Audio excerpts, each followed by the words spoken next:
Cette semaine, la Cour de justice de l'Union européenne se prononcera sur un recours introduit au sujet de l'accord entre l'Union européenne et le Maroc qui a été récemment modifié.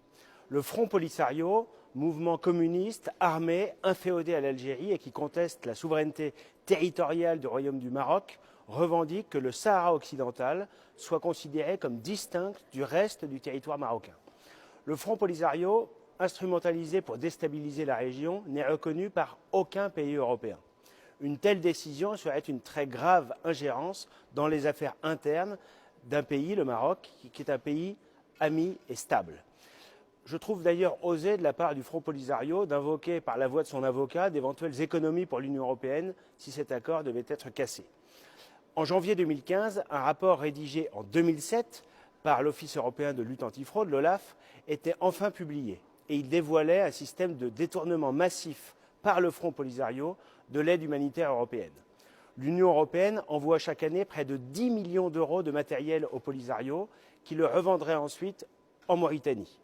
Cherif Larossi, un ancien militant du Front Polisario, a affirmé l'an dernier que le trafic, organisé avec la complicité de l'Algérie, se poursuit aujourd'hui encore activement. Depuis plusieurs années, le Front Polisario semble connecté avec différents groupes islamistes au Sahel qui voient d'un bon œil toute tentative de déstabilisation du Maroc dans le cadre d'une volonté plus large de déstabiliser l'ensemble de la région. La relation entre les États de l'Union européenne et le Maroc ne doit pas être prise en otage pour satisfaire un groupe qui ne représente que lui-même et détourne à son profit la générosité européenne. L'accueil, il y a quelques mois, par le gouvernement socialiste espagnol, d'un chef du Polisario accusé de crimes de guerre avait déjà provoqué de vives tensions entre le Maroc et l'Espagne.